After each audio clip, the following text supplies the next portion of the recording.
Happy Saturday to you, everyone. Hope you're having a good start to your Labor Day weekend. Hope you're doing great. Hey, I've got Sarge here with me. Sarge is an 8-month-old French bulldog. Yeah, man, I love him to death. Listen to him. Right here, I'm on the microphone. Hey. Anyway, he belongs to my in-laws. He's a really cool little dude, and he's unneutered. And today's subject is not about neutering, but talking more about submissive urination. Do dogs, why do they do that? Why is it even labeled that they submissively urinate?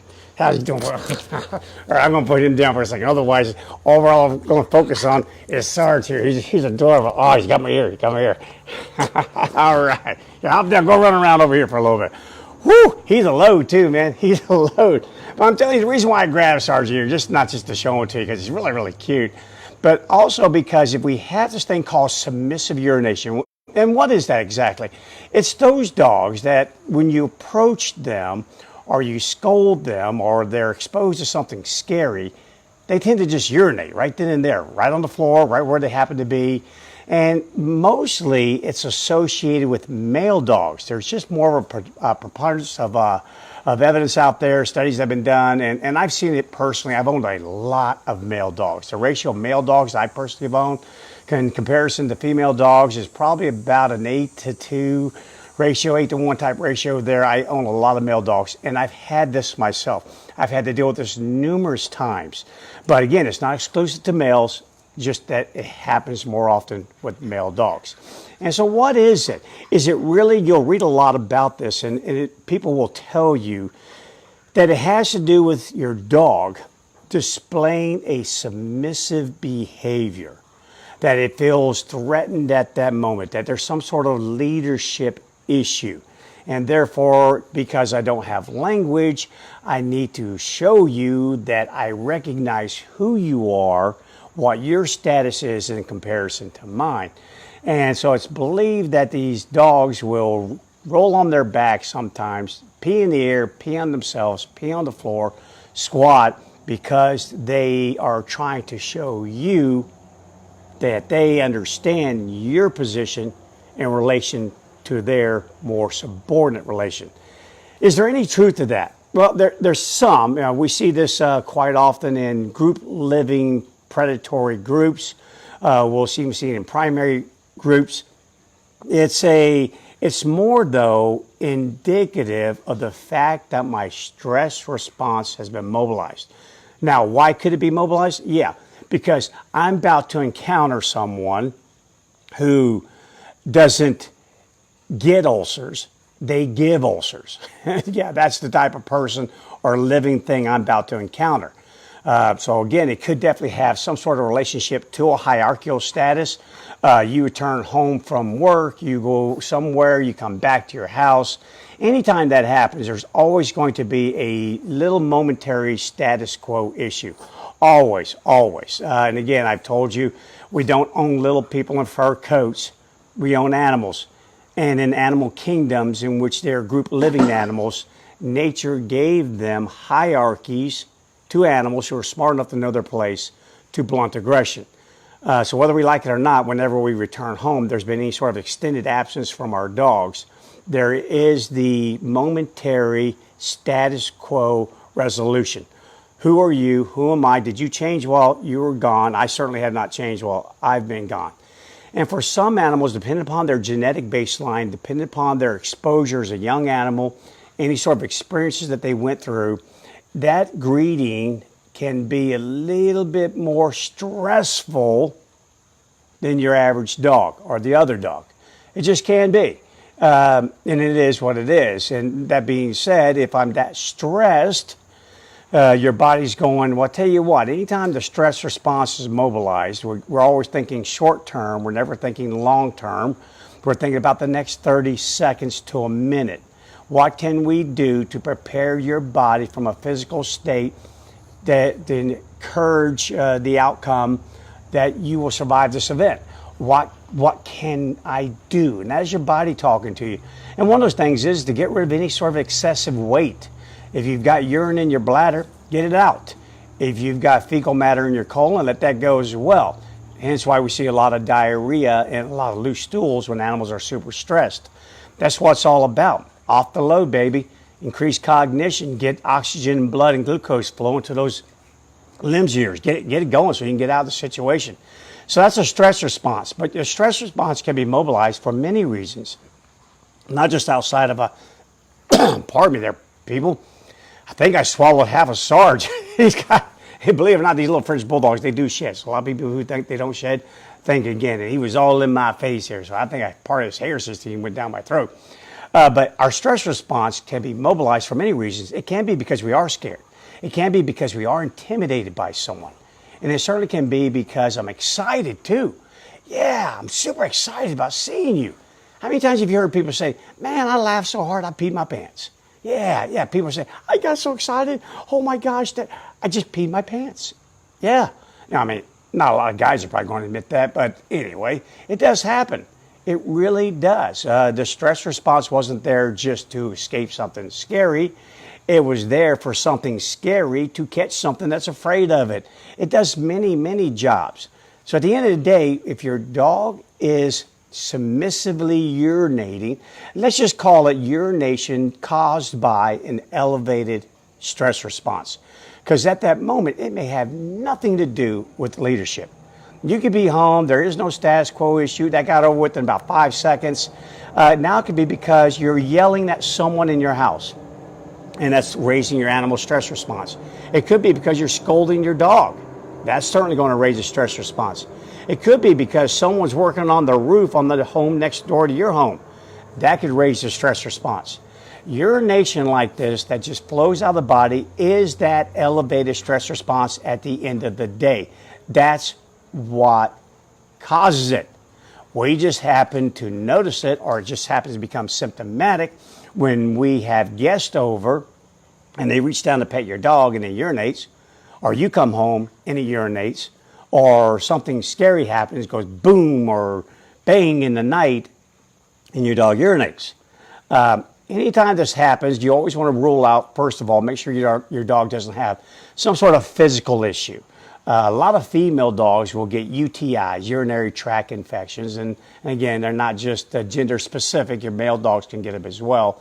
Always want to rule that out, but those typically happen all the time, whether a dog's alarmed or not alarmed, afraid or not afraid. UTIs simply are dogs that are going to urinate at multiple times during the day under multiple emotional states and under situations that would not cause a dog to excessively urinate if it was known as the old submissive urination. Other thing that you want to rule out with your dog is make sure, is this a housebreaking issue, especially if it's a young dog? It certainly can be. It also can be the fact that I drink a ton of water. Summertime is hot. I'm drinking a lot of water. And again, something's just coming out. I can't hold it all. There could be a little bit of an incontinence issue. Rule all those things out. And once you have, now you truly are dealing with an animal that under certain situations, its stress response is rising to a level, it hits a certain threshold for that particular animal in which there is the release of urine. Okay, so now you know that. What do you do about it? Well, you do what I've done with all my male dogs, and the one I just come to mind in particular was a very large Rottweiler. His name was Rutger, and I owned him in Southern California when I was still in the military doing a lot of marine mammal work there. And when I come home from work, this wasn't just a little bit of a tinkle. No, he was over a year old. No, it was a flood. So what would happen is what I want you to do. If you have one of these dogs and it does urinate when you come home, I want you to blow past that dog like it was a ghost. Yeah, really, really, really super low key anytime you approach this dog, especially after any absence. I'd go by Rutger as though he wasn't even there. Kid you not. I'd go about the house, I put my keys down, get my wallet, put it up, do a few things. I mean, I'm home probably 2-3 solid minutes. And then suddenly I'd go, oh, hey, dude, how was your day? Yeah, by then, his stress response had come down to a point to where it's no longer near that threshold that would cause him to release that urine. That's what it's all about. It's controlling the stress response. And know this, most dogs, by far, The vast majority will outgrow this. Typically by the time they're 1.5 to 2 years of age, some much younger than that. You just got some late bloomers when it comes to dogs. Some mature quickly, some mature late. Rutger was just one of these big goofy Rottweilers. He's a big goofy dog. And he had that goofy personality. And yeah, it was easy to frighten him. And he sort of loud noises, construction, even new people coming to the home. And he had a little bit of a stand back kind of let me trust but verify situation. So it took him a whole lot longer to get over that than some of my German Shepherds or other dogs that I had. Be patient with it. Be patient. So number one, low key it. Everything that you do when you come home. If you're meeting your dog, you've been gone for a little while. If you see your dog super excited, or those ears are going back and it's starting to act like it's submissive, act like you don't own the dog. I'm serious. Go right on past the dog. You're not even there. Give it a couple of minutes. Let it settle down. And I promise you, it won't happen. If you have a dog that if you touch it on the head, it's almost like a beer tap. You touch it on the head and it starts to flow, well then don't touch it on the head. Not until the animal proves to you that under certain emotional states, and you'll know this, now I can pet you. Now you won't urinate. Learn those. Over time, you will be able to pet more often, sooner after your arrival at home. Yeah, Rutger was about 18 months old and it suddenly just went away. It just did. I could walk in the door and give him a big old bear hug. Yeah, man, we could high five. We could start wrestling. We could do anything. I could do anything. Anyone could come over to my house. It did not matter. It never happened again. But wow, for a while there, you'd think that we just had nothing more than a business relationship. Just had to get them through it. Another thing that also helps is expose your dog. Remember, predictive information. Wow, predictive information gives me some control. So expose your dog to new things and new people. Do it, but do it in a way that it doesn't raise the stress response to that level. Learn when that level is. You're going to learn it. It's not that hard.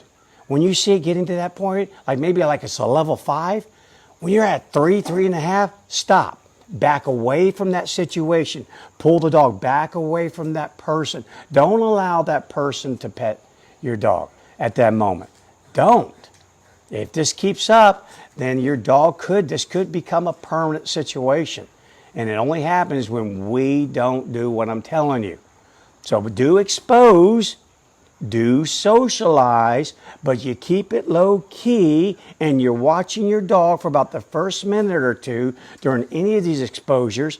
And if you see the dog's stress response rising, about the time it gets to that 3, 3.5 mark, you need to be backing down some. Just back away a little bit. Be patient with this and make sure everyone else is patient as well. No dog whisperers out there. None of these people go, oh, well, dogs love me. It'll be fine. It'll be fine. No. Yeah, I appreciate that you appreciate your skill set and who you think you are, but don't touch my dog at this moment, please. Yeah, we got to get this dog over this, and that's how we do it. Because again, if I'm urinating, it's because I'm really stressed. Hey, it's all about controlling the stress. That's all it is. Okay, a couple things that you do not do for sure. Never punish your dog for this. No. You need to learn real quickly. Are you dealing with housebreaking with a young pup? Or are you dealing with this problem that I'm so stressed? Or I'm so excited? And even that has to be controlled. Well, don't get that excited. I'm not that big of a deal. So don't get so excited when I come home, dog. Just relax a little bit. And they will, because they'll feed off of your energy. Keep your energy down, their energy be down. But never, ever, and when you are in doubt, don't you ever scold your dog for going pee in front of you. And control your own emotions. Yeah, I know it's hard. Yeah, you got this big Rottweiler here in front of you. And all of a sudden you look down and your shoes are soaked. Yeah, those shoes of yours. Man, those military boots, I just spent half the night shining those things. And right now I'm looking down and there's urine all over them, all over my carpet. Oh gosh, yeah, it is so easy to go, oh man, are you serious? What the heck, dog? Cut me some slack here. Yeah, know how I know that's easy? Because that's what I did.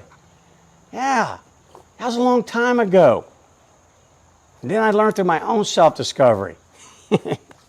He just bumped into my tripod here. Hey, I learned through my own self-discovery that was making it worse. So I had to change what I was doing. Make sure you do the same thing. Suck it up. Just look down there and go, oh, okay, all right.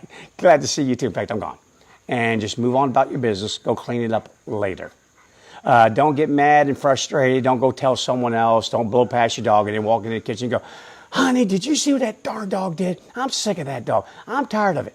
Again, all of these things will raise the stress response. And when it does, it will get to that point where your dog will keep urinating.